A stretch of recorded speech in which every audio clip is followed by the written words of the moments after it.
Loid was an orphan who got adopted by the strongest S-rank wizard and became an adventurer. But his party fired him because he was a useless support mage. However, no one except his teacher knows that he is actually the chosen hero who will defeat the Demon King.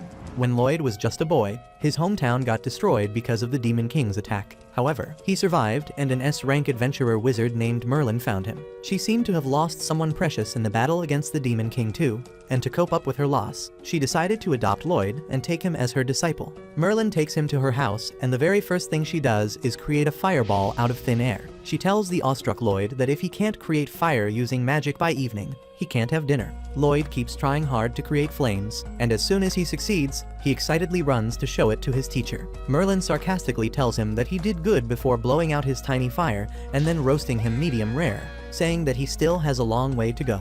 Soon after that, she shows him how to summon water from the ground, and Loid gets it right on the first try itself. However, instead of appreciating him, Merlin acts like a sarcastic again and drowns him in water to show him this is how it is supposed to be done. As days pass by, Loid learns new types of magic, but Merlin is never satisfied. Even when he creates an ice sculpture of her, she uses her magic to teach him a lesson.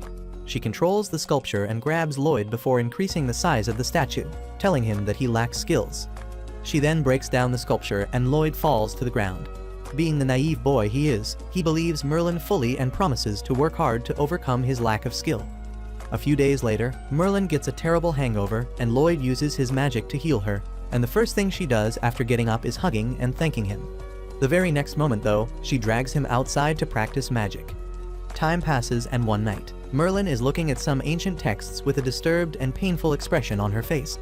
Suddenly, Loid comes there to call her for dinner, and as she gets up, she accidentally drops the book on the ground. Loid helps her pick it up, but the moment he touches the book, all the information inside it is uploaded into his brain and he passes out. Merlin freaks out on seeing this because Loid just learned an ancient magic spell just by touching the book, which means he has the qualities of being the chosen one. That brings back some traumatic memories for Merlin, and she doesn't want Loid to repeat the same mistakes she did. So that night, as Loid sleeps peacefully, Merlin goes to his room and places a magic spell on his forehead through a kiss, sealing the knowledge of the ancient spell inside his brain because she doesn't want him to trust his power too much. To make sure that Loid doesn't go down the dangerous path, she even recommends him to become a white mage whose main role is to provide support to other adventurers. She teaches him recovery magic that can help fruits grow, and then shows the difference in their levels by casually reviving a dying tree. After that, Merlin continues teaching him about magic and other stuff. But whenever something related to ancient magic comes up, she tells him that he doesn't need to learn that because ancient magic went extinct hundreds of years ago. More time passes with Loid training under Merlin, and one day, she blindfolds him and takes him deep inside the forest full of dangerous monsters. She gives him just one knife and tells him to make it back home within a week using his magic. She doesn't even give him a chance to say anything and runs away, and Loid is left confused and scared. Almost immediately, a wolf monster arrives there, and Loid somehow avoids its attacks by climbing on a tree nearby. He realizes that the spells he can use as a white mage can't defeat the monsters, and the only thing he can do is walk home while avoiding the dangers. First of all, he uses his magic senses to find his home, and then starts walking in its direction. He uses magic to ripen fruits to eat, and at night, he tries coming up with new magic spells that can help him stay safe. He continues his dangerous journey alone, experimenting with new spells that can help him find food and run faster.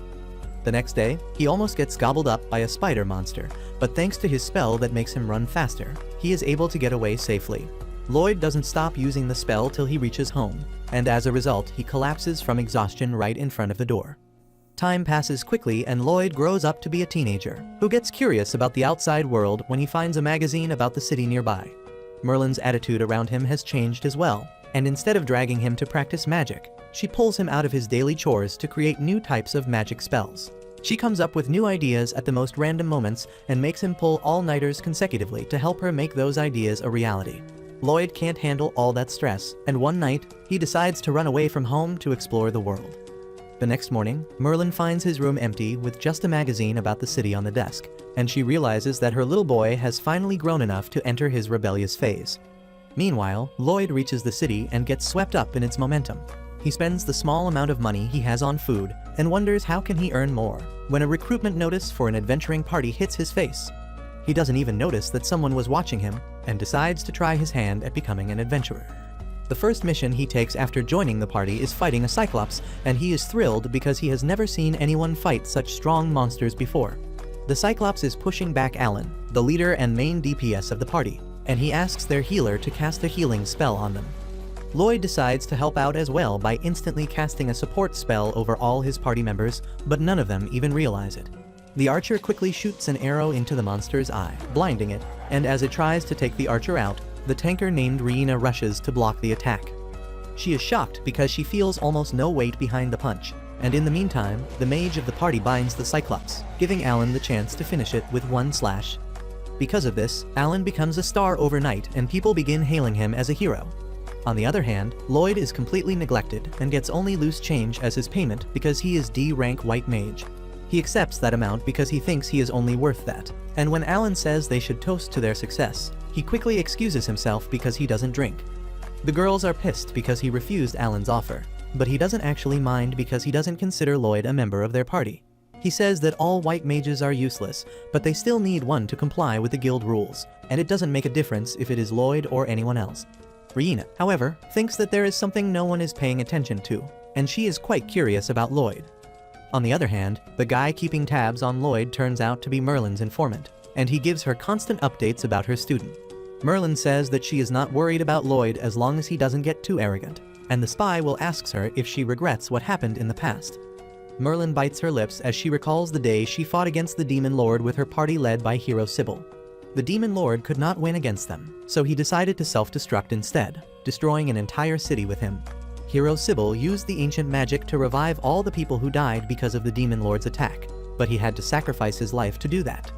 Losing him was a great blow to Merlin, and while she adopted Loid just as a coping mechanism, she never thought he would be a chosen one just like Sybil. She swears that she will never repeat her mistakes, and she will do whatever is necessary to keep Loid safe.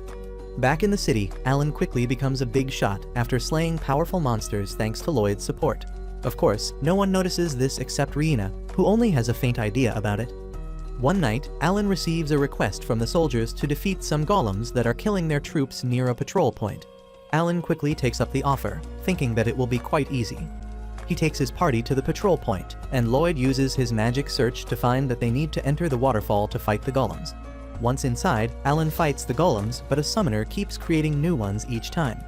Loid realizes that the summoner is using a magic stone to create new golems, and he quickly buffs the archer, telling her to shoot the summoner.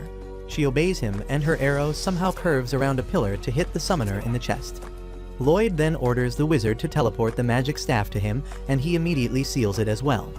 This doesn't sit well with Alan, who feels that only he can give orders to his party.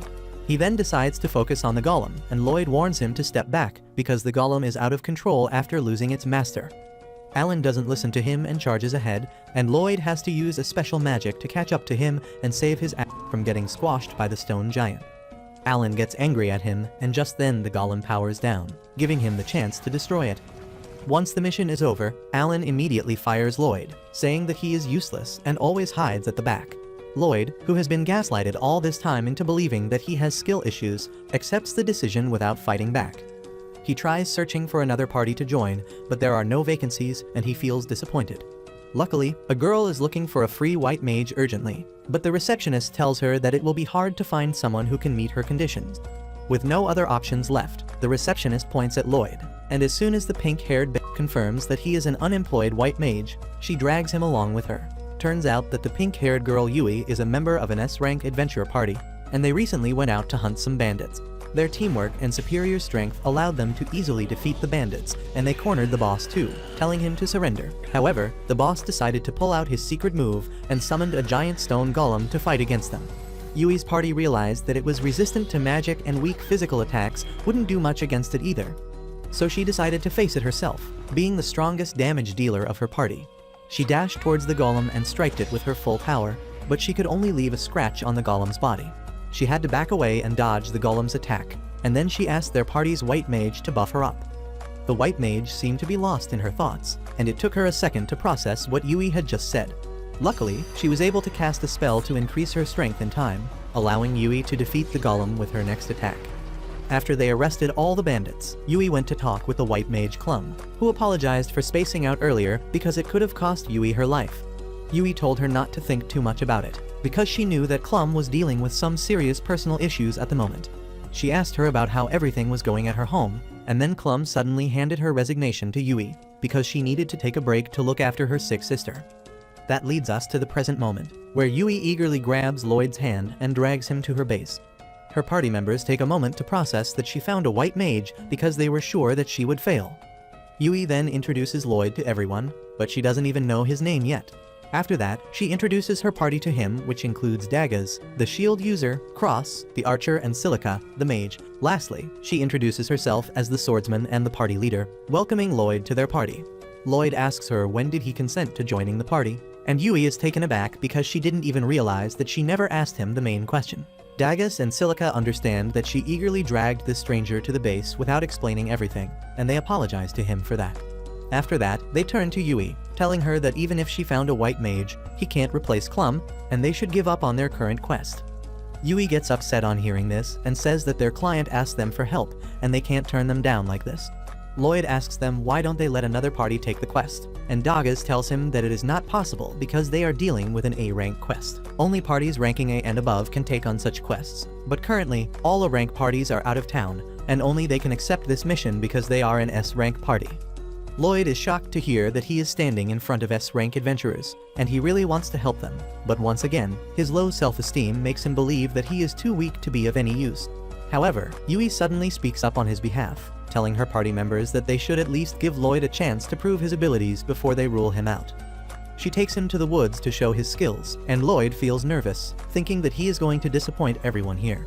Yui keeps telling him to do something, and Daggaz asks her to at least tell the newbie what kind of spell he should cast because he looks confused. Yui asks Loid to cast enchantment magic on all of them, but Cross and Silica think that it will not be possible because only very skilled white mages can do that. However, Loid is shocked because after hyping up the job as the most difficult thing in the world, Yui just asked him to cast a very basic level spell. He asks her if she is sure that this is the test he needs to pass to join her party, and she affirms. The other party members tell Loid that he doesn't need to act strong if he can't do it, because they know how difficult it is. However, Loid tells them that he will do it. He quickly summons his staff out of the dimensional storage, and that is already enough to shock everyone. He then casts 5 different types of enchantment spells on them at once, and they don't even realize it because he is too fast. Yui asks him where did he pull that staff out of, and he tells her about the storage spell that he can use to keep things. He then asks if she is satisfied with the results of the enchantment spell, and Yui is confused because usually it takes more time and an incantation to do that. Everyone starts feeling lighter and stronger as a result of the spells, and to try out the effects, Yui swings her sword at a big tree nearby. She is able to cut through the tree cleanly, even with a gentle swing, and her entire party is flabbergasted at this. Loid then tells them that he cast 5 types of enchantment spells on them, and they almost can't believe what they hear. Loid explains that he thought casting just one spell on all of them was too simple to be the real test, so he tried to go beyond that and show what he can really do. Yui and others are too stunned to even reply, and Loid thinks that they are just disappointed by him. He returns his staff to the storage, saying that he understands that he is not fit to be the white mage of their party. He apologizes for wasting their time and begins walking away, but then Yui stops him. She finally bothers to ask Loid about his past work experience, and he shocks everyone by revealing that he was fired from the hero's party for being too weak. Yui and others wonder what kind of standards the hero has for calling Loid too weak, because they have never seen anyone who can cast 5 enchantment spells at once. When Loid still insists that he is weak, Cross begins to worry more about his standards. Loid changes the topic by asking them why don't they call their party's white mage back, and Yui explains that Clum's sister is really sick, and she was taking care of her while working as an adventurer the entire time. Naturally, it took its toll on her, and she could no longer do both the things, so she decided to take a break from being an adventurer. Daggaz says that they could have completed most quests even without her here, but A-rank quests are quite difficult, and they definitely need a white mage to do them. Everyone suddenly gets worried about Clum because even though she left their party, she is still their friend, and Loid feels jealous on hearing this. He quickly changes the topic and asks if anyone knows what disease Clum's sister is suffering from. Yui recalls that the girl's body is turning to Magistone gradually, and Loid remembers that he learned about Magistones from his master. When Merlin was teaching him how Magistone can turn other living creatures into Magistone as well, Loid had wondered if it is possible to restore them to normal, and now he decides to find it out. He asks Yui to lead him to Clum's house, and she takes him there. A very thin and tired Clum opens the door and gets surprised to see her friend there. And once they go inside, Loid gets straight to work. He asks Clum to tell him in detail about her sister's condition, and she says that originally, she and her sister Sylvie used to go on adventures together. However, one day, she got injured during a mission, and ever since then, she has been sick. Loid asks her for the symptoms, and Clum decides to show him rather than explaining with words. Just as she opens the door to Sylvie's room, an intense malicious mana leaks out, and then Clum removes her sister's blanket, showing that her hands and legs have already turned to magistone. She says that Sylvie's mana has gone berserk and her condition keeps worsening day by day. Clum fears that her sister doesn't have long to live, and then Loid asks her to let him help her. He says that he has a theory that can turn Sylvie back to normal if he is right, but Clum refuses to believe him because even the specialist healers she called to look at her sister said it was impossible to cure her condition. However, Loid explains that Sylvie might have been injured by a high-purity magistone, which started turning her into a magistone too. He asks Clum if Sylvie was injured in a place with high mana density, and she affirms, saying that they were on a mission to extract a magistone out of a cave. Loid asks her to show him the entry wound, and when Clum reveals Sylvie's waist that has been turned into magistone too, Loid is certain that this is where the problem started. Clum asks him how does he know all that, and he replies that he learned it from his master. Yui then asks Clum to trust Loid with this one, and she decides to give him one chance. Loid immediately casts a spell to absorb all the corrupted mana from Sylvie's body, but that is quite hard for him to handle as well. Anyway, he manages to pull through the first step, telling Clum that he needed to reduce Sylvie's mana to near zero, because otherwise there would be no point in healing her. He says that he will continue absorbing her mana while healing her, and casts another spell to start the healing. Clum realizes that it is not the usual healing spell, and Loid tells her that this is a more powerful version that is highly inefficient, but it also allows him to burn the mana he is absorbing from Sylvie. Clum is speechless on hearing this, and Yui asks her if Loid is doing something impressive. She replies that he is casting two self-made spells at the same time while enduring a tremendous amount of mana, both of which would be impossible for even the greatest white mages. Soon, Loid's method shows its results, turning back Sylvie's petrified body to normal. As a result, Sylvie regains consciousness, and Clum starts crying tears of joy on seeing this. Later, she tells Yui and Loid that once her sister recovers, they both will go on adventures together again, and she wants Loid to support her party in her place. He tells her that he is not qualified enough for that, but that statement goes above Clum's head and she asks him to do what his heart says. After that, Yui and others throw a party to celebrate Sylvie's recovery, and they thank Loid, who still thinks that he is not worthy of it. However, he sees how well everyone treats him here even though they just met, and he nervously asks them to let him join their party even though he lacks strength.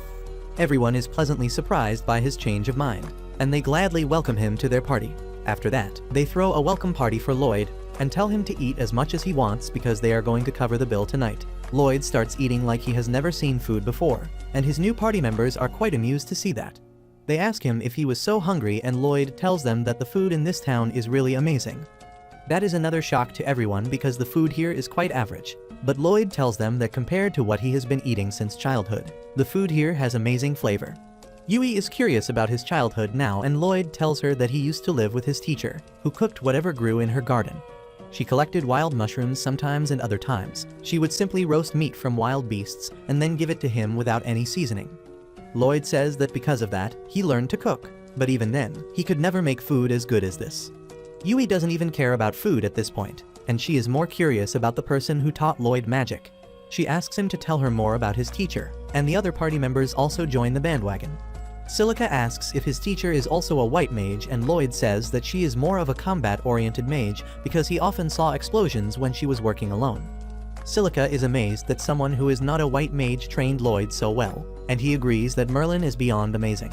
Silica says that she would love to learn a thing or two from her, but Loid stops her right there, telling her that she would regret this statement for the rest of her life if she learns the truth. Anyway, after discussing some more about Merlin, the party decides to hold a strategy meeting for their mission, and Yui asks Daggaz to explain the mission details to Loid because she sucks at giving presentations. Daggaz tells Loid that their mission is to defeat monsters that are destroying local farms, and Silica tells him that multiple species of monsters have come together to form a pack. That is the first time Loid is hearing such a thing, and Daggaz says that it is new information for them too, but they need to take it seriously. Suddenly, Cross remarks that since they are against a huge number of enemies, he and Yui will struggle because physical attack dealers aren't good at handling mobs. Yui agrees, saying that Silica will have to carry them this time because she can use wide area spells. But even Silica is nervous because using wide area spells consumes too much mana. Yui then asks Loid if he can use attack magic, and he replies that he can use basic level spells, but the result is not that impressive. Dagas then moves on to the strategy formation part, and says that he and Yui will gather the monsters in one area so that Silica can attack them at once. Cross will protect Silica and Loid, who will focus on healing and support. After that, everyone heads to the inn to get some rest, but Loid starts walking in another direction. Dagas stops him, asking where is he going, and Loid nervously replies that he is too broke to afford a room in the inn. Dagas immediately gives him a pouch that has more money than the sum of all the money Loid has seen in his entire life. He gets flustered and tells Dagas that he can't accept it, but he replies that this is not charity because he will subtract this amount from his salary. Loid can't refuse now, and he thanks Dagas, promising that he will work his best to repay the amount. The next morning, everyone gathers in front of the inn and Yui is the last one to arrive. She asks everyone where their bags are, and they excitedly tell her that Loid put them all in his magic storage so they don't have to worry about carrying them. Yui immediately takes up the offer as well, and Loid quickly puts her stuff in the magic storage. Yui and Silica start glazing his amazing skills, but Loid tells them that he can teach it to all of them. Everyone is shocked to hear this because they have never seen anyone other than Loid use this magic, but he assures them that it is fairly easy to learn, even though increasing the storage capacity needs some training. With that, they depart on their mission, and on the way, Loid learns the importance of having fun during long quests. They reach their first campsite way earlier than scheduled because they don't have to carry the luggage, and there, Loid takes out the stuff from magic storage so that they can set up their tents. Yui decides to go splash around in the river now that they have set up tents, but Dagas scolds her, saying that they still have to collect firewood and food. Loid volunteers to collect firewood, and Yui thanks him for reducing the workload. She then drags Silica away with her so that they can take a bath, and in the meantime, Loid goes to the forest and collects some dried sticks. He then spots the fruit he used to eat in his childhood and decides to take a handful for his party members, when suddenly, he hears Yui screaming. He rushes towards the direction of the scream and finds a giant serpent monster attacking Yui and Silica, who are completely defenseless against it. Loid immediately rushes in to help them, attacking the monster to grab its attention. Using this chance, Yui and Silica rush to the shore, and Loid waits for them to cover their bodies with a towel before tossing their weapons to them. He then instantly casts 2 enchantment spells on them, and Yui immediately lunges at the monster, cutting it in 2 with a single strike. However, even the severed head of the monster puts up a fight, and Silica tells Yui and Loid to take cover before she shoots a fireball at it, taking it down in one hit. She is shocked because she usually doesn't have that kind of firepower, but it doesn't come to her mind that Loid buffed her up. Meanwhile, Yui thanks him for saving their asses and asks him to put her sword back in the storage again, when suddenly, her towel drops and Loid gets to see the plot she'd been hiding. Both of them freak out, and Loid gets slapped even though it was not his fault. Anyway, once they return to the campsite, Loid decides to teach everyone how to use storage magic. He tells them to open up a space using their palms at first, but they don't understand how to do it. However, on Silica's advice, they give it a try, but they just look like a bunch of morons squishing an invisible balloon. Loid feels that he is a bad teacher because he can't teach it to them. But then suddenly, Silica chants storage, and she is able to open up a magic space. Everyone suddenly realizes that they can't cast spells without incantation like Loid, but if they can use chants, they can figure it out eventually. After a bit of practice, Silica is able to store her staff in the magic space, but others struggle to do it. Later at night, while the rest of the party is sleeping, Loid and Yui are on watch. Yui suddenly sits in front of him, thanking him for joining the party, and he replies that he was also jobless so he should thank her. He then remembers how determined she was to complete the quest because their clients needed help, and asks her if there is any special reason why she is so dead set on doing this quest. Yui tells him that when she was little, her village was attacked by monsters, and she was the only survivor. So when she heard about the quest, she couldn't stop herself from accepting it because she wanted to save people from the situation she had faced. Suddenly, Loid cuts her off, telling her to be silent because there are monsters nearby. Yui gets alert and summons her sword, while Loid tells her to go and wake everyone up. Soon, the entire party is ready to face the spider monsters, but they realize that their numbers are too huge, and they should retreat for now. They start walking back slowly, but then unfortunately, Yui steps on a twig, and the sound attracts the attention of the monsters. Everyone runs as fast as they can, but the spiders catch up and surround them. They start squirting webs out of their butts, and the adventurers block the first round of attack. But then one spider ties Silica's staff and takes it away from her. The spiders then trap them in a cage of silk, and everyone panics. Loid says that they should stop the spiders right where they are before trying to defeat them. He quickly enchants his teammates and then tells Yui to attack first. She leaps up, cutting through the silk web, and then cross-returns Silica's staff to her. In the meantime, Yui rushes towards a spider, blocking its sticky spray and then quickly chopping off its legs. She then surfs on the silk squirt of the spider to quickly travel towards the second one, cutting off its legs as well. Next, Loid tells Silica and Cross to join the offense. Silica creates some fireballs and Cross shoots arrows through them, setting the spiders on fire with the burning arrows. The fight ends with that, and Loid realizes that he started yelling orders even though he is the newest member of the party. He apologizes for getting carried away, but Dagus tells him that it was a good thing because he has the qualities of a natural-born leader. Everyone else agrees with him, and they tell Loid to keep playing an active part in leading the party during battle. The next morning, everyone has learned the magic storage spell well enough to carry their own luggage, and as they resume their journey, Loid keeps thinking about why the spider monsters were here. A couple days later, as Loid is keeping watch alone at night, he starts thinking about the spider monsters again. He believes that they should have inspected them a bit more when suddenly, Yui and Silica call his name, asking him if he plans to be on guard alone tonight as well. Loid affirms, and the girls grow worried about him because he has been pulling all-nighters for quite some time now. They tell him that he should rotate the night shift with others, but Loid tells them that he will be fine, and he wants everyone else to conserve their stamina in case they need to fight. Yui is about to give him a lecture, but then Silica stops her, asking her to respect Loid's decision, but she also asks him to inform them if things get too tough for him. Meanwhile, Cross and Dagas just watch this scene from their tent, worried about Loid's stubbornness. The next day, they resume their journey, and as they take a break, Loid tries detecting any monsters near them. He is relieved when he senses none, but then Yui comes running to him, asking what is he doing. He tells her about the search magic that allows him to locate monsters and other threats nearby, and Yui is surprised because this is her first time hearing about that spell. Loid tells her that it doesn't have a very wide range, but it is still better than nothing. Yui gets worried because he is taking all the burden of watching their surroundings on himself, but he tells her that he is fine and doesn't need any help. That night, as Loid keeps watch all by himself yet again, Yui says that it seems that he doesn't trust them at all, even though they are friends now. Silica tells her that different people have different pace of getting comfortable with each other, and there must be some trauma in Loid's past that makes him stay away from others. She also believes that there is a reason Loid can't see how awesome he is, and that is why he tries to compensate for it by working too hard. Yui gets curious about Loid's past on hearing this, but Silica tells her that he will tell them everything once he gets comfortable with them. On the other hand, Dagas approaches Loid, asking him to come with him because he needs some help, while Cross volunteers to keep watch in his place for the time being. Loid goes with Dagas, who sets up an elaborate trip alarm that can alert them in case any monsters approach their campsite. Loid is impressed by this, and then Dagas tells him that the alarm will alert them about the monsters, so he should get some rest.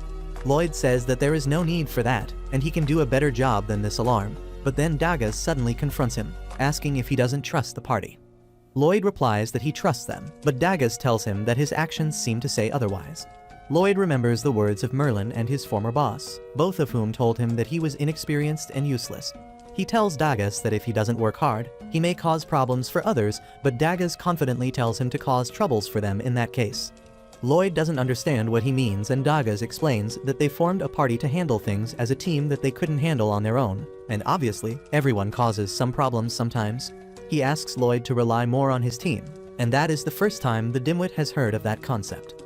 Dagas manages to convince him to get some rest with that, and in the tent, Loid smiles to himself, thinking about how he has people he can rely on now. The next morning, he puts this concept to practice and nervously asks Yui if she can help him fetch some water, and she is glad to help him. On the other hand, a noble named Michel receives a report from a shady black mage, telling him that he has planted magic stones in all the spots he told him to.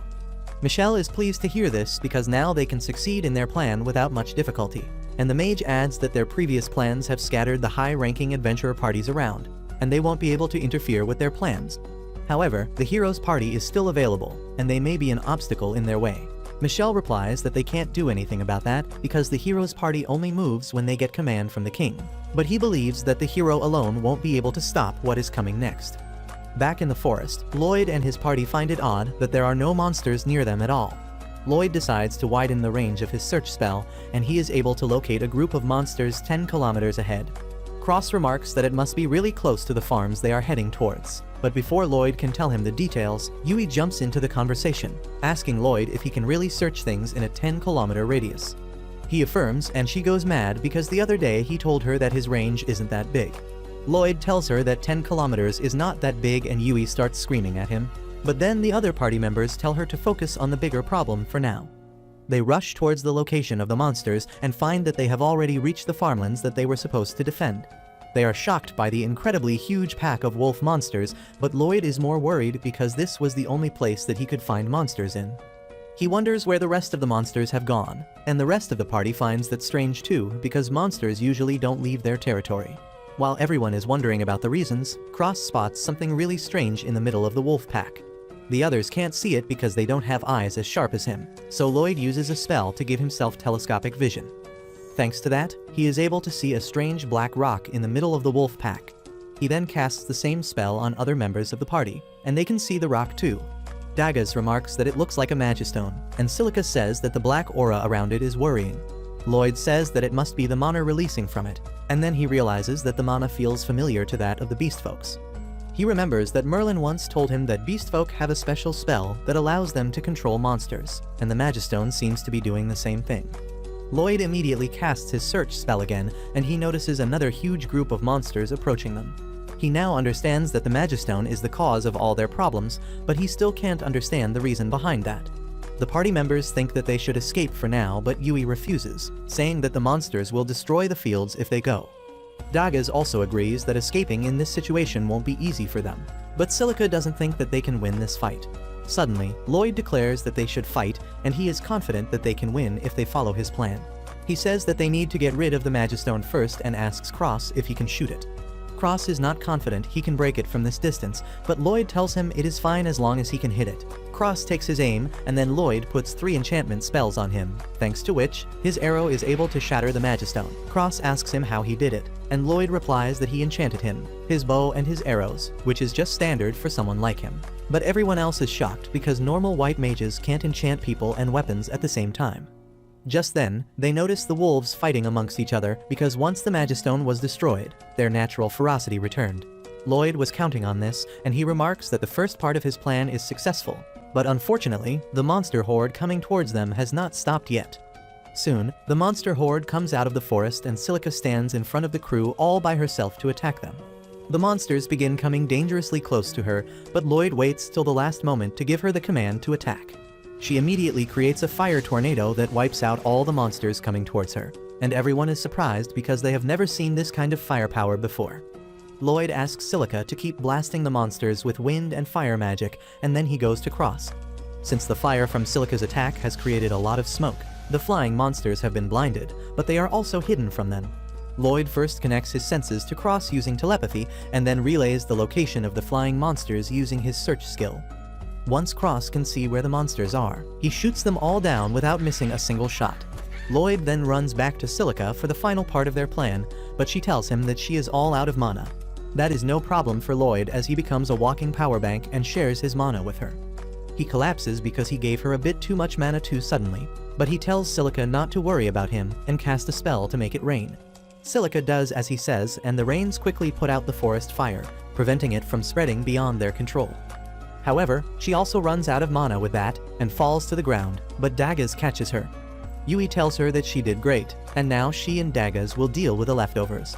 While they rush ahead to find the monsters remaining on the battlefield, Silica and Loid take a break. Loid suddenly falls to the ground, saying that he needs to work harder because he shouldn't be tired after doing just this little work.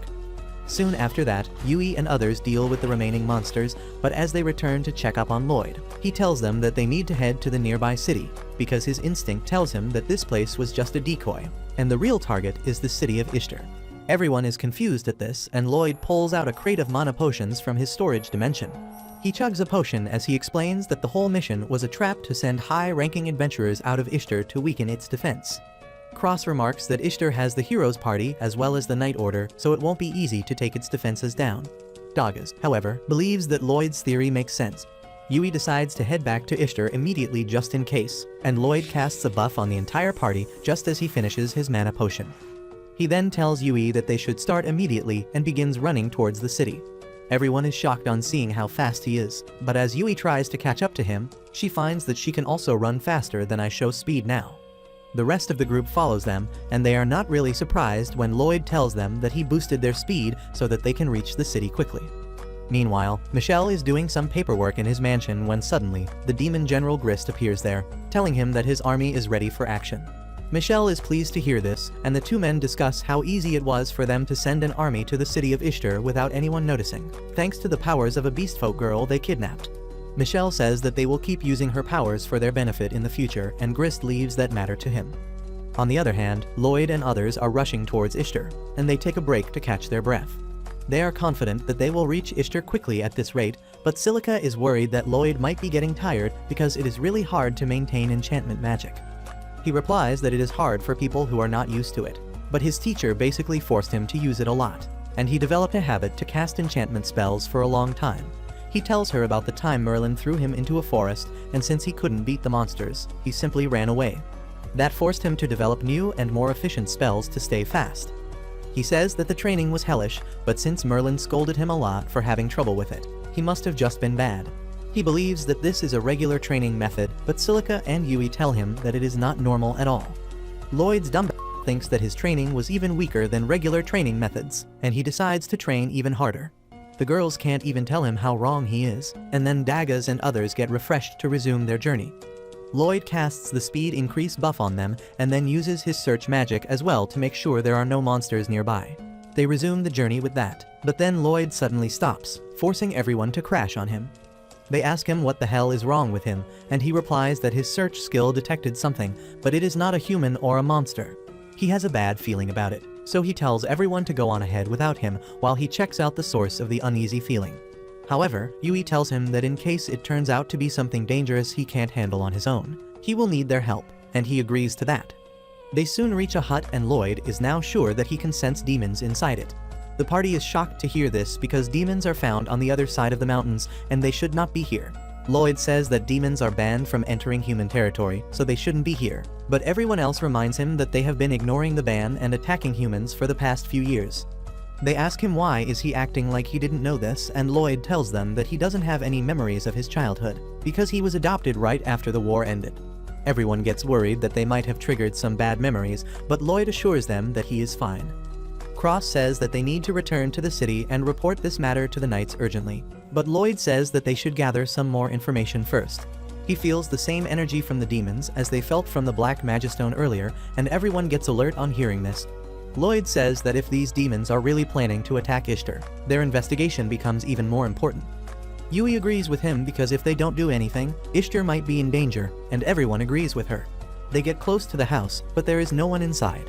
So Loid uses his search skill again, and finds that the demons are under the ground instead of the house. Dagas says that they should look for an entrance, but Loid decides to skip that part. He tells Silica to use earth magic, but before that, he buffs up everyone.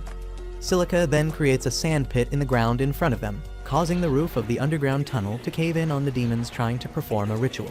The demons scatter to avoid the falling debris and Yui immediately jumps in, taking one of them by the throat. She asks what demons are doing on this side of the continent when suddenly, another demon uses his magic to throw the debris at her. Yui easily blocks it all, and then cross shoots a demon while another one escapes. The demons hide behind the rubble, but then Silica uses her skill again to turn the rocks into sand, exposing them. They try to attack her, but Dagas blocks their attempt, forcing them to run away. One of the demons escapes the room, and when Yui tries to chase him, she can't open the door. Two more demons try to ambush her, but Cross pins their robes to the ground, making them easy targets for Yui to take down. With that, they defeat 3 of the demons, and then rush to capture the last one, who imprisons the beast girl in a cocoon and takes her away with him. Loid and others reach there just then, and they decide to give chase as the demon runs away. Yui and Cross reach him first, and they decide to sandwich him from both sides, while Loid and others take their time coming to the surface. Loid can sense a very strong magic signal from the cocoon, and he tells his friends to capture it at all costs. Soon, Yui cuts off the demon's path, and he realizes that he is surrounded on all sides. Loid tells him to surrender because they have some questions to ask of him, but the demon decides to fight back instead. He creates a magic circle to launch an attack, but Loid reacts quickly, creating shields in front of his friends that cause the magic attack to bounce off and hit the demon in the end. He goes down with that, and then Loid immediately rushes to bring the cocoon down and free the beast girl inside it. They take her back to the cottage and Loid decides to heal her because she is the only one who can tell them anything because the demons are all dead now. Yui and Silica are impressed as his healing magic begins to act quickly and Loid tells them that he made some adjustments to the spell. This shocks both of them because it is not easy at all to change spells, but Loid tells them that his teacher often forced him to help her create new spells, so this is nothing for him. The girls are again curious about his master, and Loid tells them that she is just a weirdo. Just then, the beast girl awakens and Yui immediately gets on top of her, bombarding her with questions. The girl nervously tells her that her name is Claire, but Yui hears her wrong, and she decides to go with whatever the hell she hears. Yui then asks her why was she captured by the demons, and Claire is hesitant to answer, so Loid tells her that they are adventurers who rescued her. He then remarks that he has heard that some beast folk can use magic to control monsters, and asks if it was her ability that controlled the monsters in the farms they visited. Claire affirms that it was her magic and tells Loid that the demons made her do it. Now that all the facts are in front of them, Loid and others are sure that the demons want monsters to attack Ishtar because that is the gateway to the continent. They decide to head back immediately to protect it and take Claire with them too. As they stop to take a break, Loid senses a large number of monsters heading towards the city, and an even larger army following right behind them. He fears that they can't fight all of them alone, so he decides to take a drastic step. He tells Yui and others to rush to the city and warn the knights, while he stays behind with Claire, using her power to stop the monsters. Meanwhile, in the city, Loid's former party leader, Hero Alan, is troubled by another issue. He has not been able to find a white mage to replace Loid, because he rejects everyone just by looking at their resumes. The girls in his party nervously tell him that even the best candidates can only cast 2 enchantment spells at once, and Alan calls them a bunch of incompetent morons. The shield user Rena says that maybe Loid was special and Alan mocks her for even thinking something so stupid. Just then, a knight enters the room, telling Alan that he has an urgent message for him. He reports that their forest patrol unit spotted a massive monster army heading towards them, and they need the hero's help immediately. Alan and his party are shocked to hear this, but he decides to accept the request, and the knight is really happy to hear this. He immediately leaves to relay the good news to other knights, but as he goes, the girls ask Alan if they can really fight such a huge monster army without a white mage. He replies that it is a direct request from the kingdom, and they should accept it to score some brownie points. More than that, he wants to show the world that he is still the strongest, even without a useless support mage in his team. On the other hand, Loid and Claire reach a cliff from where they can see another monster horde, which is even larger than the one heading towards Ishtar. Loid panics, realizing that if this group combines with the attackers, the city will be done for.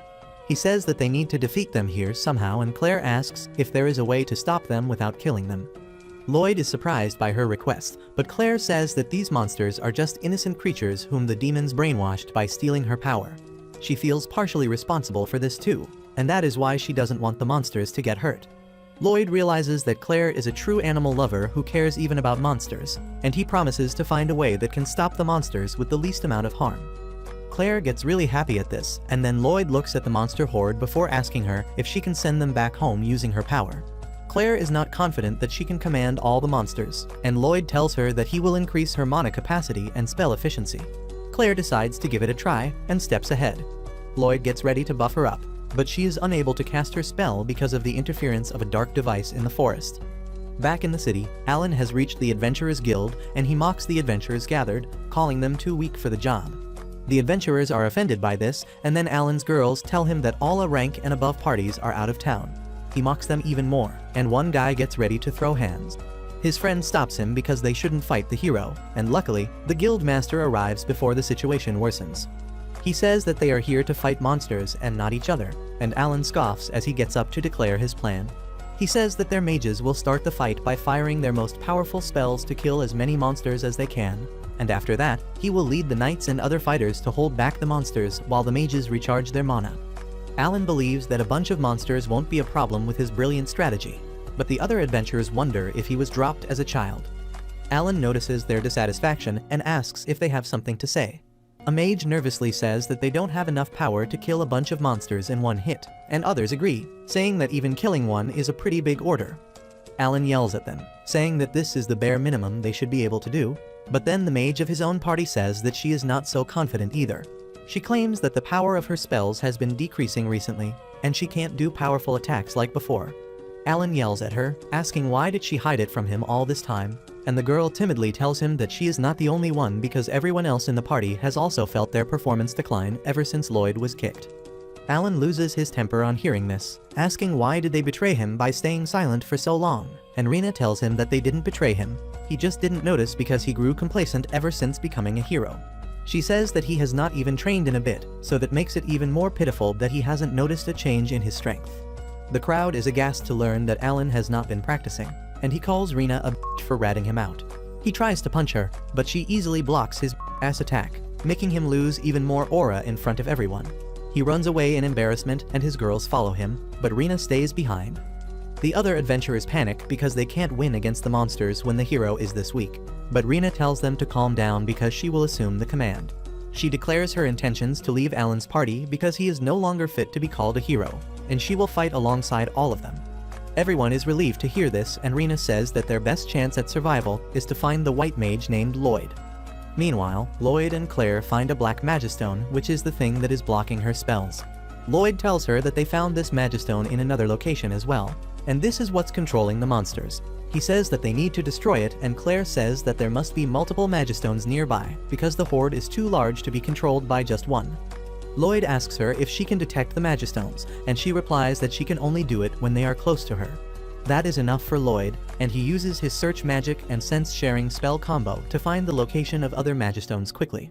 Claire hasn't even understood that part when he suddenly casts an invisibility spell on themselves so that they can get closer to the magistone without getting noticed by the monsters. Claire starts getting suspicious of Loid's abilities at this point, but she follows him to the magistone and neutralizes it with her powers. As soon as she does that, the monsters are freed from its control and leave the area. On the other hand, the adventurers and knights are ready to face the monsters at the city border, but the captain of the knights is anxious about their plan. The adventurer guild master, on the other hand, decides to believe Rena's words and puts his faith into Loid's hand. Earlier, as Rena told the adventurers about how Loid was the secret MVP of the hero's party despite being a white mage. The adventurers couldn't believe this, but the guildmaster did, and he told Rena that they won't be able to get Loid's help this time because he is out of the city on a quest and will take a week to return. Rena was shocked to hear this, but she immediately calculated that Loid could shorten the duration of the travel. She asked everyone to gamble their lives on Loid returning, and since they have already made that decision, the guildmaster sees no point in worrying. Just then, the monster horde approaches them and Rena commands the archers and the mages to start attacking. The attacks weaken the monster formation, and as they jump into the trenches, powerful water currents sweep them away, buying more time for Loid and his party to return. Soon, the night arrives and Yui's group takes a break, hoping to reach Ishtar as quickly as possible to support Loid. Meanwhile, Loid and Claire also reach the last magistone and neutralize it. They are glad that all monsters are free now, but as soon as they are free, the panthers and the wolves start fighting each other.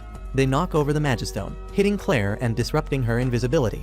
The monsters immediately turn their attention towards her and she panics, but Loid quickly runs away to the other side and shoots some fireworks to distract them. On the other hand, Rena and others are still holding off the monsters, when their right wing falls to the ruthless attack from the monsters. What is even worse is that more monsters are heading towards them, and just as everyone is about to give up hope, a powerful fire spell defeats the monsters. Everyone rejoices as they see Yui and her S-rank party joining the battle, because it means that Loid is close too. In the meantime, Loid is playing tag with two teams of monsters trying to catch him. He keeps dodging and running away, but realizes that his stamina is not infinite. Claire also notices that he is just dodging and not attacking the monsters, and she thinks that it is because she asked him not to hurt them. She decides to help him as he gets overwhelmed and starts singing a song. The monsters suddenly stop their aggression on hearing her song and quietly return to the forest, and Loid is really impressed. He asks Claire how she controlled the monsters, and she tells him that her power doesn't control them. It only conveys her feelings to them, and she asks them to go home.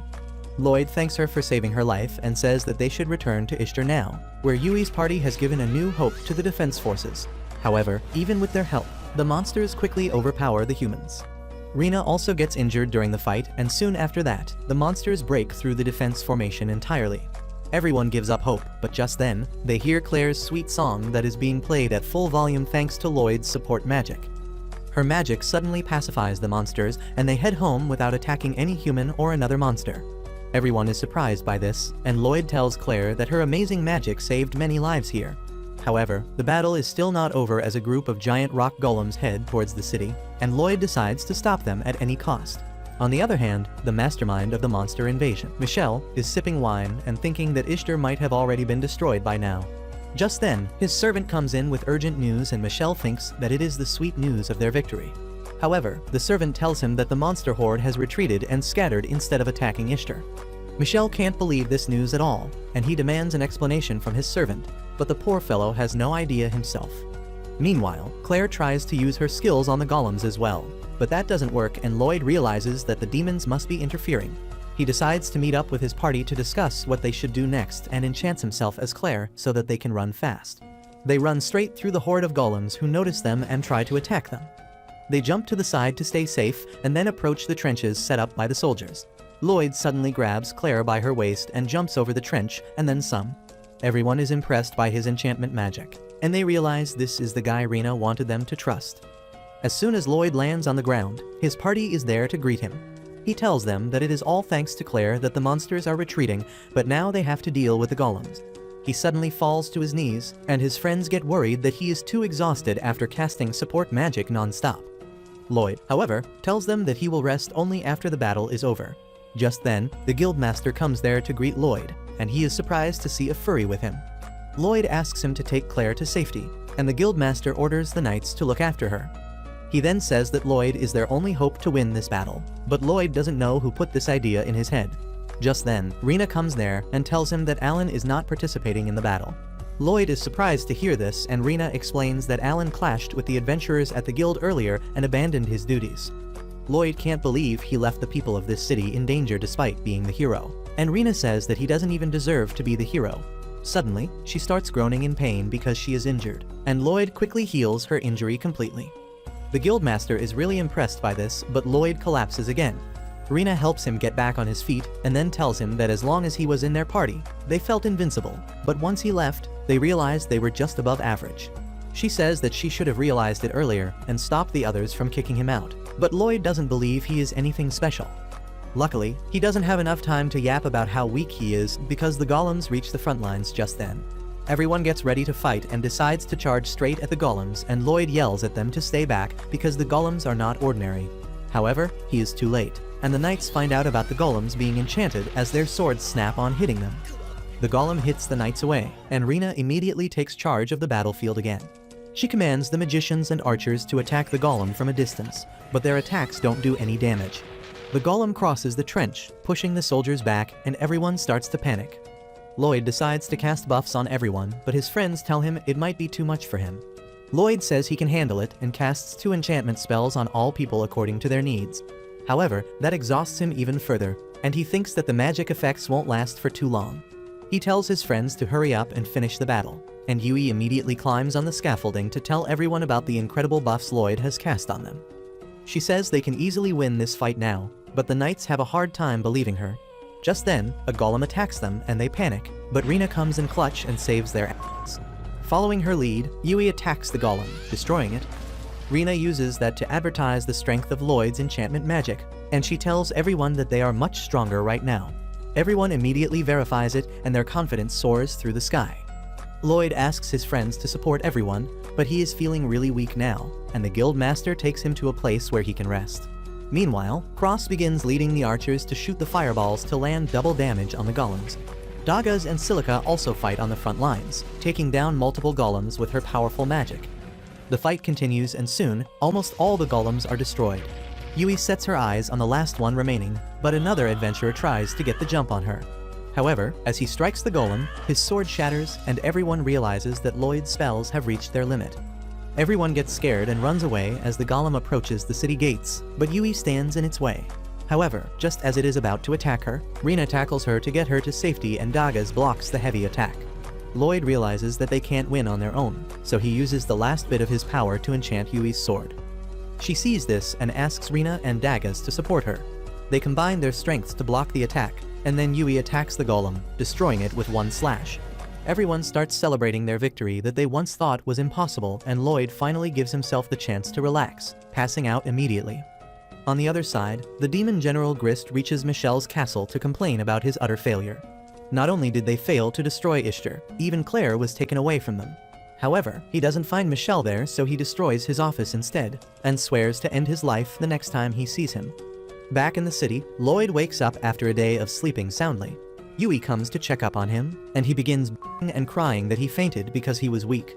Yui doesn't even want to argue with him at this point, so she tells him to come with her. As soon as she opens the inn's door, the people outside start cheering on Loid, calling him their hero. He gets nervous at this and closes the door because he can't handle so many people at once. Yui gets angry at him and tells him to go out and face his fans. He does get out, but through the window, so that he doesn't have to deal with everyone. On the other hand, Merlin's spy, Will, reaches her door and she immediately blows it up, thinking that he is a thief. However, Will doesn't even get a scratch from the blast, and Merlin lets him in, where other members of her party are already present. Merlin then asks Will about Loid, and he tells her that he was kicked from the heroes' party. She is shocked to hear that, but Will tells her it is a good thing because his new party treats him much better. However, he also informs her about Loid's lack of confidence and impossible standards when it comes to himself.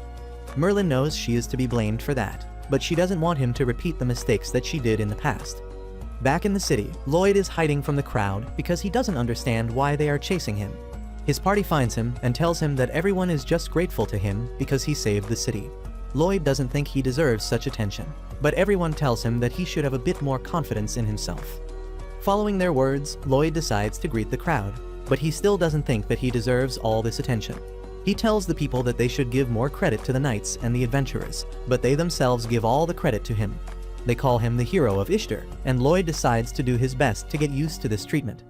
On the other hand, Alan is pissed that everyone is calling Loid a hero, and his girls remind him that his hero title will be revoked because he denied an emergency request. He knows that too, and he decides to ditch the town along with his girls.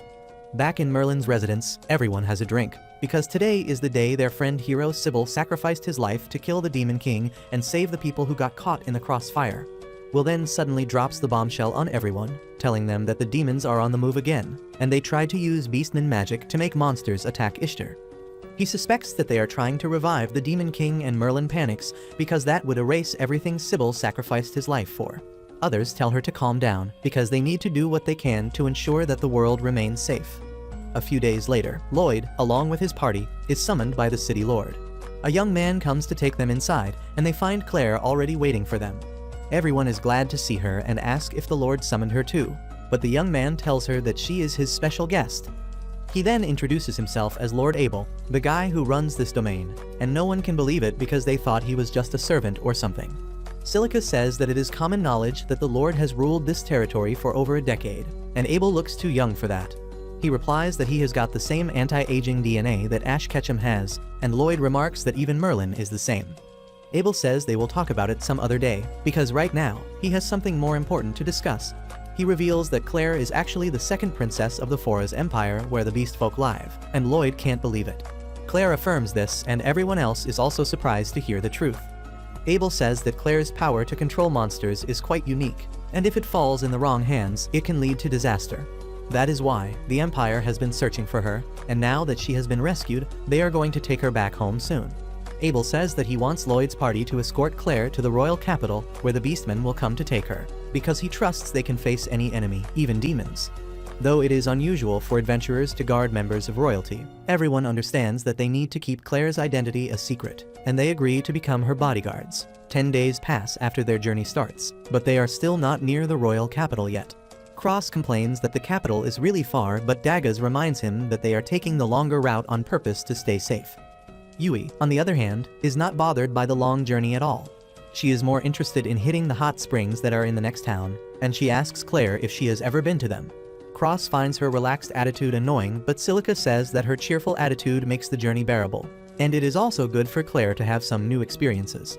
Cross starts to think that Yui has actually thought this through, but in the end it turns out that she just wanted to have fun. Later that evening, they reach the hot spring town, and the girls have fun ogling each other in their pool. Meanwhile, the guys are rubbing each other's back, and Loid starts thinking about the demon attack. He thinks that the closer they get to the capital, the greater the chances are that demons will get impatient and attack them. However, they can't deploy a full-sized army here, so they will only send their elite forces to kidnap Claire. As he thinks about it, he starts rubbing Cross's back a little too hard. Cross tells him that it hurts, but Loid keeps thinking of improving his spells while absent-mindedly giving him rough back shots. Later, Loud tells everyone that they should stay in this city for a few days to prepare themselves for any sudden demon attacks. Silica agrees with his idea and so does Dagas, because he wants to improve his gear.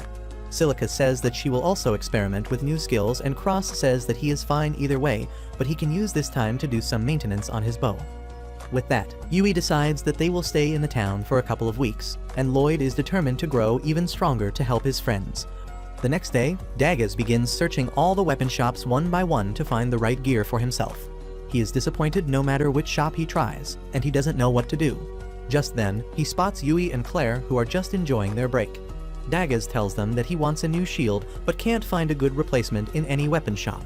Yui understands that it is hard to find quality equipment in random cities, but Claire says that she saw a shop in a quiet alley a while ago, and she thinks that it has better weapons than one would think. Dagas decides to trust her and checks out the weapon store she mentioned. He finds no one there, but then begins looking at the weapons on display. He judges that they are high-quality items, and just then, the shop owner comes there. He seems really angry and rude, and asks Dagas what the hell does he want. He then asks him if he is with those bastards too, and Dagas nervously replies that he is just checking out some shields. The old man tells him to feel free in that case, but now Dagas is confused about what is going on. After a while, he gets even more confused because every weapon in the shop is high quality, but there is no customer at all. Just then, a group of adventurers arrive there, and they are surprised to see Dagas there. Their leader, Karen, asks him if he is here to buy weapons, and when Dagas affirms, everyone starts laughing at him. They call him a stupid low-rank adventurer who doesn't even know which shop to buy weapons from. Just then, the shop owner comes there, and turns out he has beef with the rowdy bunch who just came in because they are the reason his business is not doing well.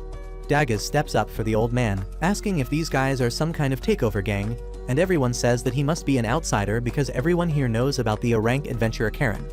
Dagas asks why an A-rank adventurer is harassing the shopkeeper, and Karen tells him that it is the old man's fault for not selling the special item to him. The old man replies that he won't even be able to use it, and he can't sell a weapon to someone who is not worthy of wielding it. Karen says that he will have to teach a lesson to him in that case and starts cracking his knuckles. Dagas says that this is shameful behavior for an A-rank adventurer, and Karen's lackey decides to attack him first. However, Dagas easily blocks his fist and then knocks him to the ground, causing everyone to back up. He then pulls his shield out of the storage and pushes everyone outside before shutting the door on their face. Karen is flustered by this and asks how can a random nobody defeat an A-rank adventurer like him. Dagas opens the door to flex his S-rank tag in front of him and everyone is shocked. Even the old man asks Dagas why didn't he show his rank earlier to avoid the entire situation, and he replies that it is lame to rely on rank rather than strength. Karen and his lackeys run away on hearing this, but the old shopkeeper is impressed by his skills and character, and he decides to leave his treasure with Dagas. On the other hand, Loid is trying to improve a spell when Yui and Claire return from their sightseeing. They are curious about what Loid is doing, and he tells them that he is trying to make his support spells more powerful, but it is time that he learns some new spells. Yui recommends that he learn some attack magic, and Loid tells her that he won't be any good at it because white mages are not talented at offensive spells. He says that if Silica's firepower is comparable to a flamethrower, his attack power will only be equal to a matchstick. He begins glazing Silica after this, who is in the forest at the moment.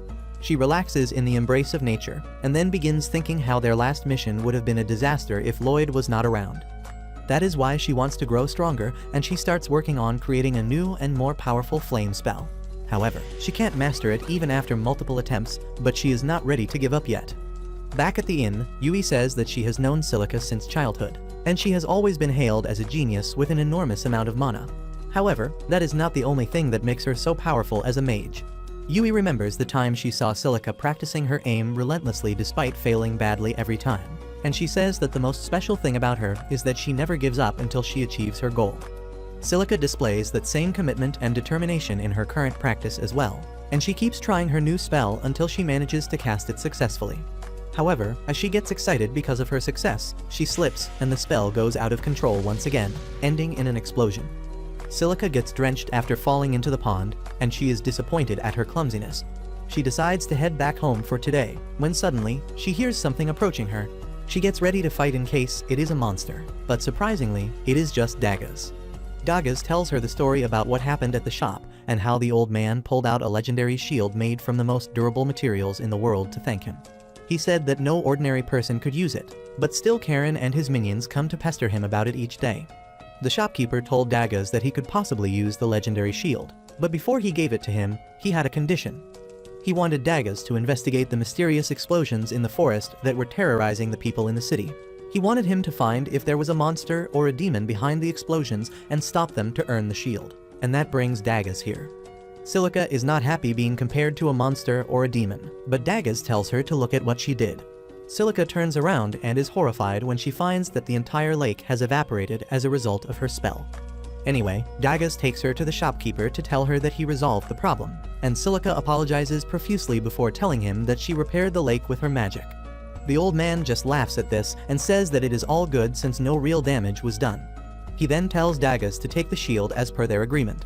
Dagas says that he didn't even resolve the problem, but the old man trusts him enough to leave the shield in his care now.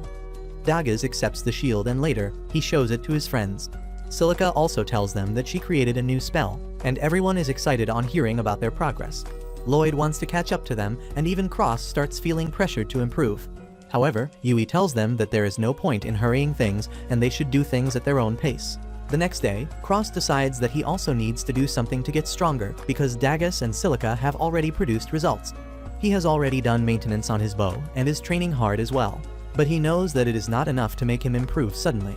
As he wonders what can he do to become better, he bumps into a young archer who is running to the guild in a hurry. Cross helps him get up and then sees his adventurer tag. The boy asks him if he is an adventurer too, and when Cross affirms, he requests him to join his party. In the end, Cross can't say to the puppy eyes of the boy named Lin, and he joins his party for one mission. They go to the guild, where Cross asks Lin why doesn't he already have a party because archers are not suited to go solo. Lin goes silent on hearing this question, but the other adventurers start mocking him, saying that he found a new guy to latch onto. They say that he will always remain an E-ranked adventurer, and will just drag down the people who are teaming up with him. Cross now understands why Lin was so desperate earlier, and the boy immediately apologizes for making him join his party. However, Cross assures him that it is fine because he is also stuck at his rank. Lin gets happy to hear this as he thinks that he finally found someone who understands him. On the other hand, Yui is trying to hit all the famous restaurants in the town, but she is also worried about her increasing body fat. While she is debating if she should eat out or not, she sees a commotion nearby. A noble lady is lashing out at a poor kid who got mud on her dress, and she orders her guards to unalive him. The townspeople don't even want to bother with that because her family is quite powerful, but Yui steps in and tells the woman to stop. The woman gets furious at this and asks her if she even knows who she is talking to. Yui replies that she is talking to a hag who can't act her age, and she is lashing out on a kid because she is a disgraceful Karen. The woman gets furious and commands her guards to attack Yui first. Meanwhile, Yui tells the boy to run away and then summons her sword to block the attack from the guards. Everyone is shocked at seeing a sword come out of nowhere, but the woman tells them to keep attacking her. At the same time, Cross and Lin go to the forest where they spot a group of red slimes. Cross thinks that even an E-rank adventurer can take down the red slimes, and he decides to assist him. He immediately summons his bow and arrows out of his storage spell, and Lin freaks out on seeing this. He asks Cross how he did that, and he pretends that it is the only spell he is good at. Anyway, Cross destroys some slime cores with his precise strikes, and Lin is impressed. Cross tells him to attack the slimes too, and he immediately takes aim. However, Lin's aim is so bad that even the Stormtrooper Academy will not take him in, and Cross realizes that it is going to be a long day for him. Meanwhile, Yui is toying with the woman's guards and treating them like warm-up. While the woman is going mad with each passing moment, the townspeople recognize Yui as an S-rank adventurer and realize that the guards can't beat her. However, the noble woman has her mage hiding among the crowd, and she signals her to trap Yui using magic. The mage casts a spell that ties Yui in chains, draining her mana and stamina. She can't break free from the spell, and the woman orders her guards to kill her. However, just then, a mysterious woman arrives there, telling them to fight fairly. The noble bitch tells her to get out of her way, and instead, the hooded woman becomes the Flash and knocks out the guards as well as the mage before anyone can see. The noble woman is aghast on seeing this, and then the hooded woman swiftly approaches her, knocking her out just by scaring her shitless. After that, Yui thanks the mysterious woman who saved her life and asks how she can become as strong as her. The woman tells her that she is pretty strong for her age, but Yui wants to become stronger since she wants to catch up to Loid. The woman is surprised to hear Loid's name and removes her hood, revealing that she is one of Merlin's party members. She wants to help Loid out for Merlin's sake, so she agrees to train Yui for a bit. They go to the forest where the woman tells Yui to call her Lilith. Yui realizes that it might not be her real name, and she feels that Lilith is shady, but she is a good person. Lilith then summons a massive sword out of her storage spell, and she is shocked when Yui recognizes the spell. On the other hand, Loid is racking his brain as he tries to come up with a new spell, and his friends get worried about him. They tell him to take a break, and then Claire offers him to come on a walk with her. They go to a nearby restaurant to eat some sweets, and then Loid suddenly asks Claire if the spell she uses to communicate with monsters is an ancient spell. Meanwhile, Cross teaches Lin how to use a bow properly, and the boy picks it up pretty quickly. At the same time, Lilith also starts Yui's training, and tells her to cut a tree that is a few feet away from her. Yui thinks that it is impossible, but then Lilith sends a flying slash made of mana towards the tree, cleanly cutting it in two. Yui is impressed by this technique, and she decides to give it a try too. Back in the restaurant, Claire affirms that she uses ancient magic, and Loid asks if he can also learn ancient spells because they are incredibly powerful and effective. Claire tells him that he cannot, because people with the potential to use ancient magic are born once in many centuries. If people who don't have an aptitude for ancient magic use it, they face great negative effects. She talks about a great mage who used an ancient spell, even though he didn't have the potential for that, and as a result, he lost his life on the spot. That is why she wants Loid to stop thinking about ancient magic, because just attempting it would put his life in danger. Loid understands and decides to give up on that approach and figure out something else instead. Back in the forest, Cross and Lin have defeated all the slimes, and Cross says that it would have been quicker if they had a special bow that could allow them to use rapid fire skills. He tells Lin to collect the slime bodies, but just then, a giant spider monster arrives there and begins eating the slimes. Cross tries attacking it, but his arrow is not effective against it. He realizes that they need magic or rapid fire skill to defeat the monster, but he doesn't have the tools for that right now. However, Lin has an idea, and he tells Cross to summon the arrows out of storage rather than pulling them out of his quiver to save time. Cross tries his idea, and surprisingly, it greatly reduces his draw speed. He is able to launch a barrage of arrows on the spider's head, killing it. They return to the guild with that, and Cross lets Lin take all the credit for the mission so that other adventurers start considering him a skilled archer. After that, Lin asks Cross if he is actually a high-ranked adventurer, and he starts tweaking as he sees that Cross is an S-ranked adventurer. On the other hand, Yui is trying to learn the flying slash technique, but it is much harder than she thought. However, Lilith is confused because it was quite easy for her. Yui wonders what kind of monster she is, but she keeps trying to learn the skill. Lilith asks her why is she so desperate to grow stronger, and Yui tells her how she became overconfident after reaching S rank, but Loid humbled her, and now she wants to become as strong as him. Lilith is impressed by that, and just then, a monster pounces on her from behind. Yui spots it and warns her, but Lilith doesn't move, and in an attempt to save her, Yui sends a flying slash towards the monster. Her attack cuts through the monster, and Lilith congratulates her on finally learning the flying slash. Yui also realizes that she managed to use the skill when it really mattered, but with that, she suddenly falls asleep. Lilith drops her outside the inn and vanishes before anyone sees her. The next morning, Yui is excited to resume their journey, and Loid is tweaking because he thinks he didn't make any progress during this time, even though he created new spells and improved existing ones. On the other hand, the demon General Grist reports his failures to his boss, who is really disappointed in him. He shames him for not being able to capture a single human city, even with the huge monster army, and Grist promises that he will not fail again. His boss, probably the Demon Lord, commands him to find Claire before anything, and he accepts the order. Once outside the castle, Grist begins throwing a tantrum because he doesn't have a single lead. But just then, Michelle, the mastermind behind the previous attack, shows up. Grist is angry at him and asks how dare he show his face here, and Michelle replies that he has not received payment for the previous mission. Grist wants to tear him apart immediately, but then Michelle tells him that Claire is heading towards the capital of the human empire, and instead of knights, a bunch of S-rank adventurers are guarding her. Grist asks why he is telling him this, and Michelle replies that he needs to clear up his reputation after the previous failure, and he wants to help the demons in capturing Claire. Meanwhile, Loid and his party continue their journey when suddenly, they sense some motion in the bushes. They get alert, but luckily, it turns out to be just a bunny. To be sure, Loid uses his search spell and finds that there are no demons nearby. They decide to take a break after that, and Loid starts staring at Yui like a creep. He tells her that it looks like she and everyone else have mastered something new, because they were full of confidence earlier when they got ready to smoke the rabbit. He, on the other hand, feels anxious because he doesn't think his preparations are enough. Yui tells him that he should have more confidence in himself, and Claire supports her. She tells Loid that he is the most powerful member of the group, but he thinks she is talking out of her ass. However, other members of the group also feel the same. They tell Loid that they trained in the village to catch up to him, and he needs to realize his true strength because that is where real confidence comes from. Yui tells him that if he underestimates himself, he won't even know how to improve, and Loid replies that he will work on being more confident from now on. On the other side, Merlin decides to visit an old friend who lives in a castle. The guards stop her from entering, so she uses magic to brainwash them and enters the castle. But she knows that most of it is an illusion. She soon reaches a wall and dispels the illusion cast on it to reveal a door, but just as she is about to knock, the door opens and a furry pulls her in.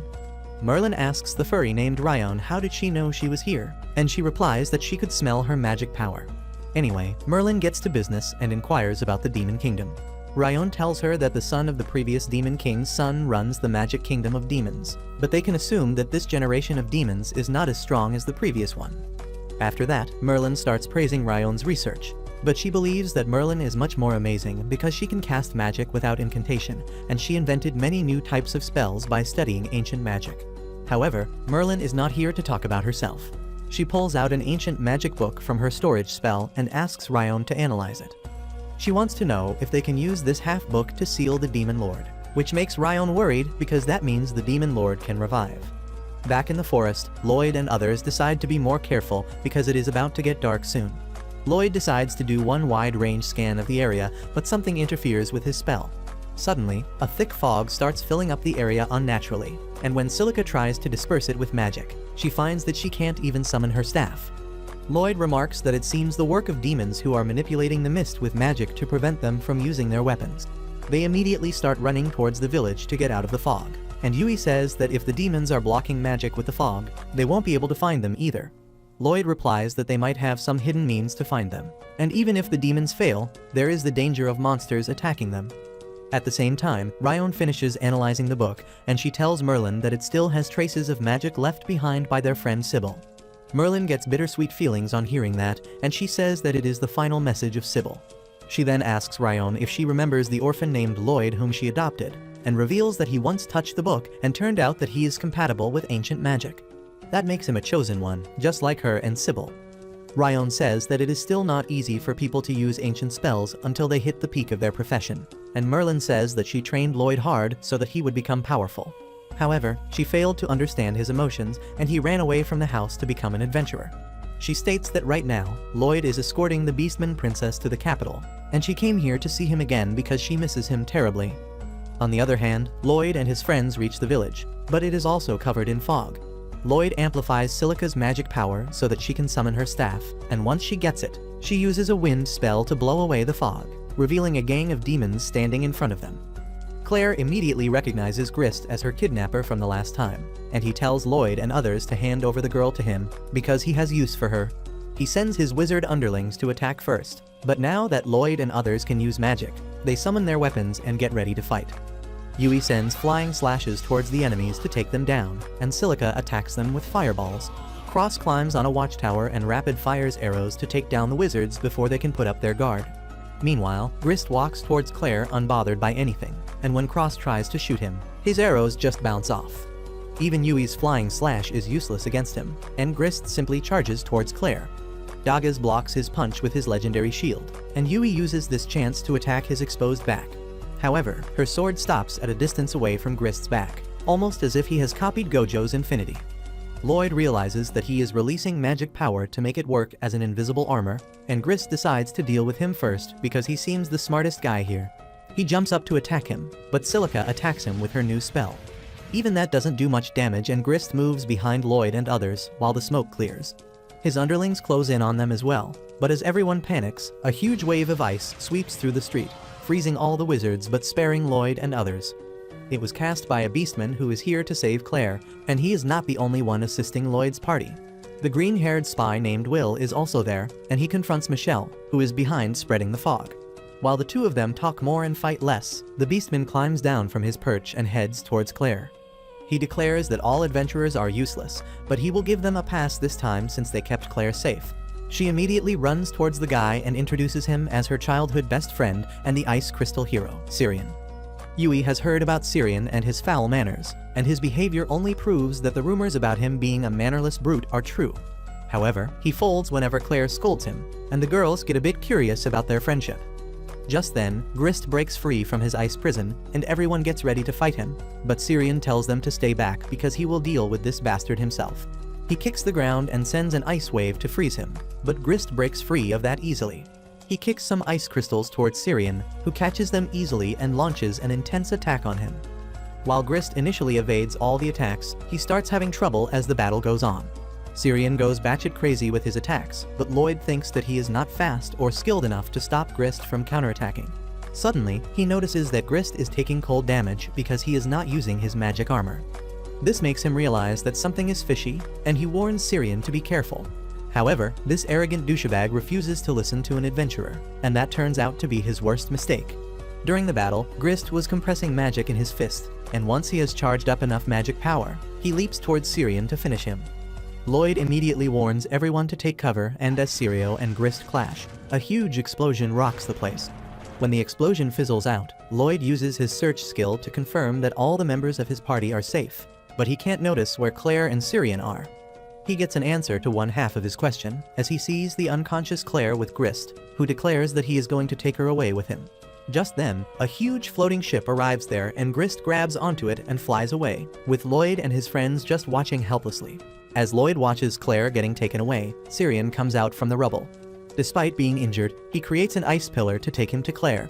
However, the moment he is about to grab Grist, his powers run out and the ice pillar shatters. Syrian begins falling to the ground, and Loid immediately tells Silica to use wind magic to make him land safely. As soon as Syrian lands on his feet, he gets ready to attack again, but Loid stops him, telling him that they can't do anything against an enemy in the sky. Syrian tells him to piss off, but then he notices that his injuries have been healed. Loid says that he did it, confusing Syrian because he didn't even notice him cast a spell. Yui and others also gather around and ask Loid what they should do next, and he tells them that he has a plan. Syrian, however, refuses to listen to him, but everyone tells him that he can't do anything in this situation, and he should trust Loid because he is much smarter than anyone else here. Syrian is irritated, but in the end, he agrees to cooperate with them so that they can rescue Claire. Meanwhile, Grist is really happy with how their mission turned out, and he credits the flying ship for that.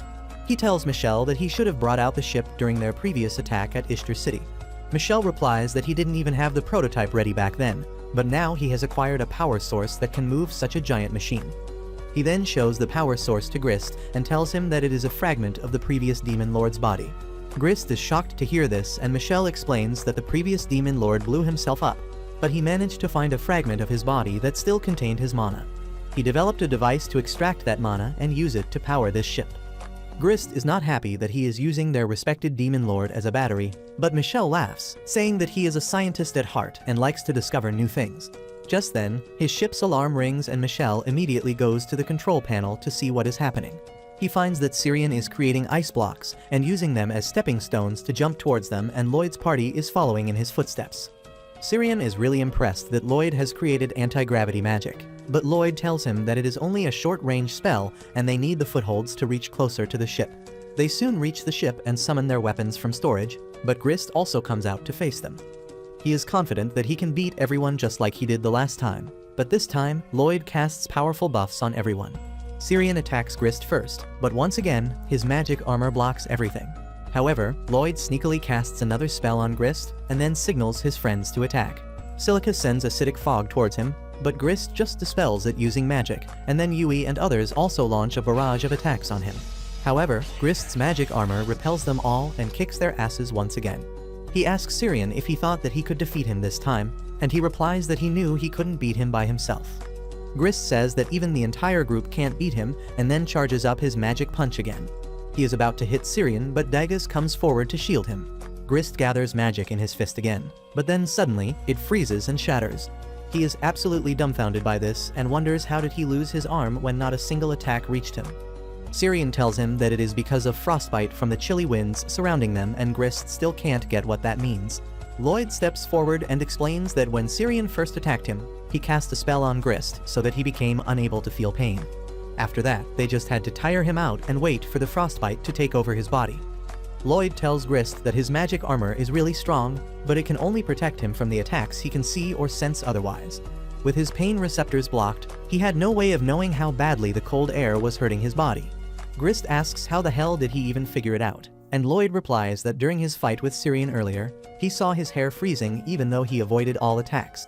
That made him realize that if he can't notice an attack, it will deal damage to him, and he made sure that everyone kept attacking him to distract him while Syrian cast his spell.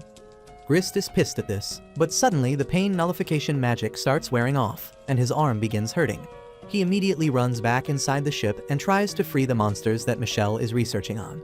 Michelle tells him to stop because he is not done studying the monsters completely, but Grist doesn't care because he needs someone else to fight the adventurers. Just then, Loid and others arrive inside the ship and spot Claire trapped in a cage. Syrian gets angry and demands the kidnappers to release Claire, and the impatient Grist breaks the locks of the monster cages. Michelle panics as his experiment subjects are let out from their cages, but they are completely out of control now, and a giant snake begins coiling around Grist. This gives Michelle an idea, and he decides to conduct an experiment to see how the monsters perform in real battle. He pulls out a magic device from underneath the floor and cranks it up, releasing a magical sound wave that brainwashes all the monsters into obeying him. In the meantime, Syrian destroys the prison Claire was being kept inside and brings her to safety. However, before they can take her and run away, Loid's group finds the monsters ready to attack them at Michelle's command. They draw their weapons to fight back, but Claire stands in their way, asking them not to harm the innocent creatures. She suddenly starts using her ancient magic to control the monsters, and they are freed from Michelle's brainwashing. However, her magic creates some side effects as well, and the ship starts rattling as Michelle's magic circles begin to malfunction. He wonders what is happening, and at the same time, Grist takes the support of the ship's power system to maintain his balance, only to get a powerful shock that knocks him out cold. At this point, Michelle realizes that the ancient spell Claire used resonated with the Demon King's fragment, causing it to go into overdrive mode. He realizes that it will explode if they let it be and immediately takes it out of the magic device, cooling it immediately. However, because of that, the ship starts falling down, but Loid uses his anti-gravity magic to stabilize it. Suddenly, Grist starts acting weird, and he orders Michelle to give the Demon Lord's fragment to him. Michelle realizes that the consciousness of the Demon Lord has hijacked Grist's brain, and it is trying to use him as a vessel. He is really excited to see how it turns out and throws the fragment towards Grist, causing him to emit powerful dark mana. The monsters are terrified of him, and soon, they get sucked into the dark mana vortex, which starts wobbling and changing shape. Then suddenly, the dark mana disperses and Grist comes out of it in the form of a chimera. Everyone is horrified to see this, but Michelle is really thrilled because everything is an experiment to him. However, Grist has completely lost his mind, and he attacks him first, ending his life on the spot, but like a true man of science, Grist is happy about his discoveries till the last breath. After that, the chimera turns its attention towards Loid and his group, and they are not sure if they can beat it. Meanwhile, Merlin is heading out of Ryon's castle when she suddenly finds Will in front of her with an urgent report. Back in the ship, as the monster attacks them, Loid buffs up Daggaz to block its attack, and Daggaz realizes that he can't block more than a couple more hits.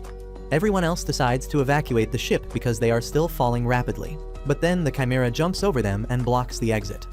Syrian summons his ice sword to fight it, but Claire stops him, telling him that there are innocent creatures inside the chimera and they shouldn't hurt them.